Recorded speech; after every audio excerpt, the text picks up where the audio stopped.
My name is Gabe. Some people call me Pastor. Some people just call me G. I've been called a whole lot of other things, so I think any of those other ones will be fine. Married, almost 27 years to my wife Debbie. I have two adult children, Aaron and Josh, who are 25 and going to be 26 and 24. Going to be a grandpa in January is what I've been told, so I'm trying to kind of acclimate myself to that. Been a pastor of an evangelical church for about 20 years, mostly in a lead pastoral role, and kind of going through ups and downs of just marriage, family, learning how to be a better dad, better husband, and ultimately help people along the way. I'm a pastor. I'm also a funeral director, which throw that little side bit in there. So that's my main career. I've been a bivocational pastor for 20 years, and so being a pastor... You really marry people and bury people. Yeah. Some people would say bury and bury, but yeah, it's marry and bury.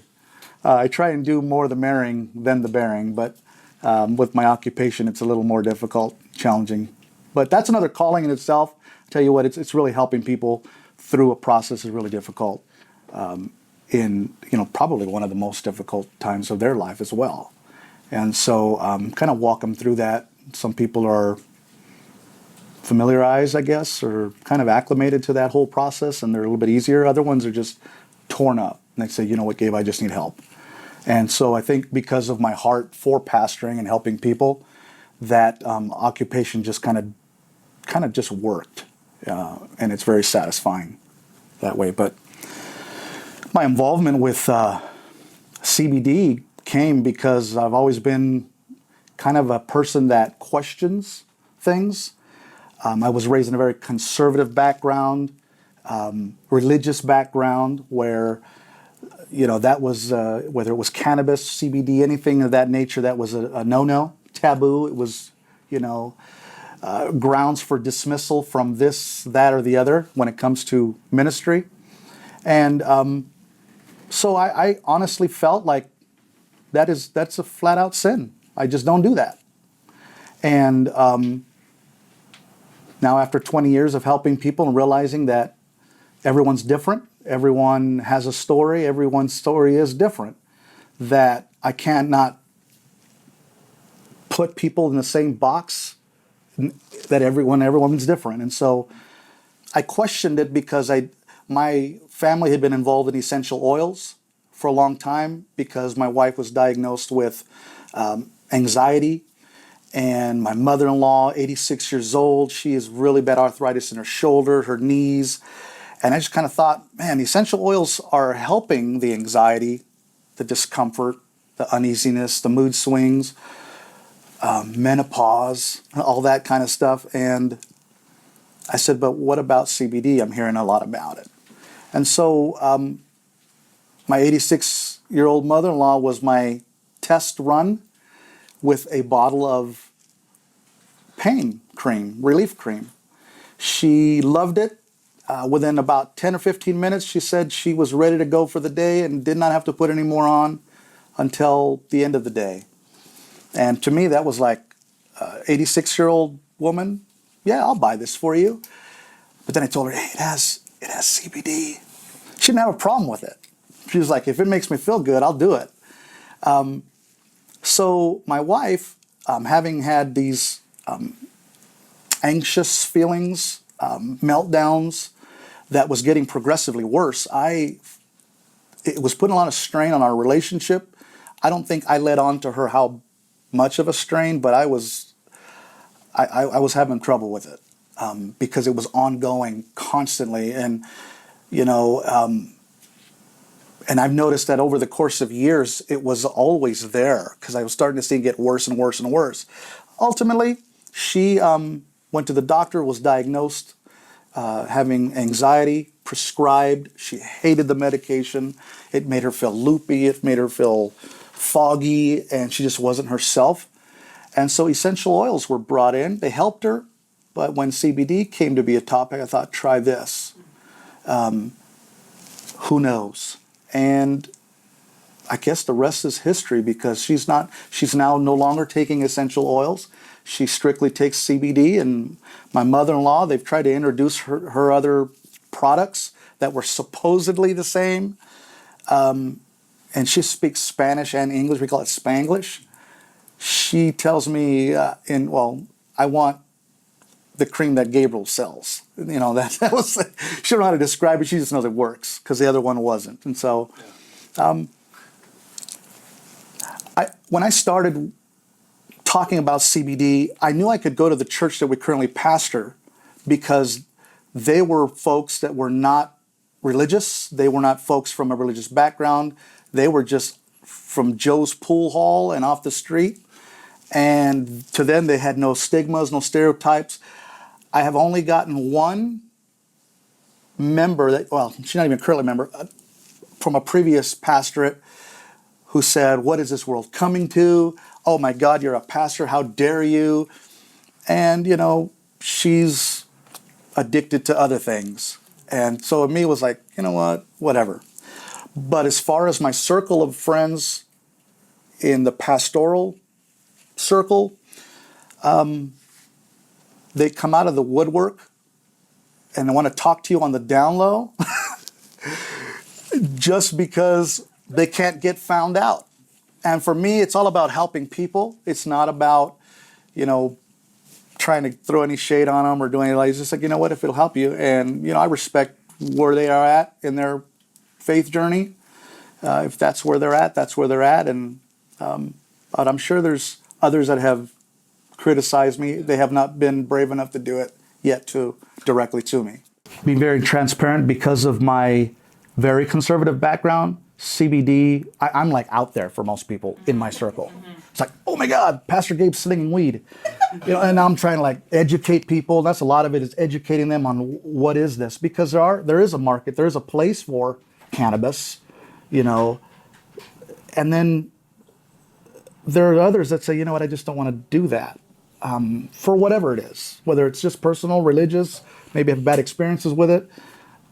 So we can offer a product called CBD, which is still under the envelope of cannabis, if you're obviously being honest about that. And but it doesn't have that effect that the other have. And my personal opinion about it is it's not for me. I would never rule it out because I think under the pressure, under pressure, I think anyone is bound to do and try anything. I've not been in that position where I absolutely feel like, oh, I need something like this. Do I believe it's a sin?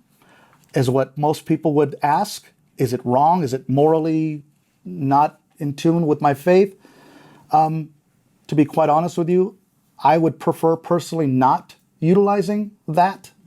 But I think it has more to do with what my background is than what I can say, oh, you know, scripturally or anything. It has more to do with, I think, just it was beaten into my head. However, I'm really pleased with how I'm processing, and it's been a journey, because I'll have folks that I've met, great God-loving people that say, hey, I smoke, I vape, I this with cannabis. Okay. Do you love Jesus? Yes. Then you're my brother, you're my sister. And so I've been able to make some of those strides that I don't think a whole lot of others, in my circle at least, are able to do. And then my last question would be, if you were to have a conversation with somebody that says that they use cannabis in a spiritual practice, and it's a way that they actually feel like they can easily connect to God, and it's something that has profound and significant impact on their relationship to God. Mm-hmm. Just from your personal experience, how does that even sit with you? How do you feel about that idea? I can't answer that entirely because I've not had that experience, other than I think reading Craig's stuff. And I mean, I've come over these years of pastoral ministry, working with people, and the Gabe you see today is not the Gabe I was even a year or 5, 10 years ago. I'm still a work in progress.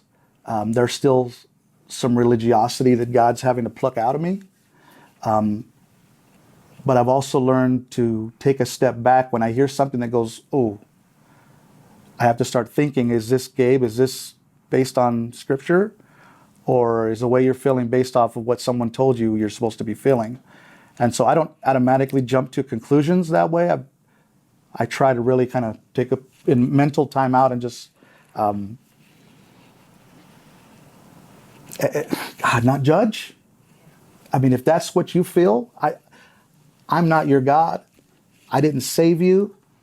All I know is if we both point to the same Christ and you're on that journey, I'll run alongside you. That's all I can do is to help you. I can't dictate to you whether what you feel spiritually is right or wrong. I won't do that, because then it puts me as judge. It puts me as a person that says, oh, you're the know-all and end-all. And I can't be that. I've tried that, and it's always ended in me falling on my face. So I'm hopefully getting more wise and just being able to run alongside. We'll look for the things we have in common instead of always trying to figure out what we have that put a barrier between us. And so, without a doubt, I've experienced encounter with God. I feel Him. I've heard Him, not from an audible perspective, like someone might say, "Oh, I heard the voice of God." No, you didn't. Stop. But it's a relationship that I've cultivated over the years, that when I feel His promptings, it's like knowing someone's voice. If my wife called me and said, "Hey, can you pick up some milk?" I'm not going to say, "Well, who's this?" And someone would ask me, "How do you know that it was her?" Well, because I know her voice. I know her essence. I know everything about her. And we've spent so much time together that she just has to tell me to go pick up milk, and I know who it is. I would like to say the same thing about God, that I've spent enough time with Him that when I feel Him move or tell me not to move or whisper into my being, my essence, my spirit, I've kind of learned to hear that, be sensitive to it, and many times disobey Him. Go right. And I'm like, but left is so much easier and it's more attractive. And it can get me the job done faster. And that's when I talk about falling on my face. So I depend on having an encounter with God, because left to myself, I am a wretched man. I'm torn up from the floor up, okay? Left alone. And so, I absolutely depend on having a personal relationship with Him. Yeah.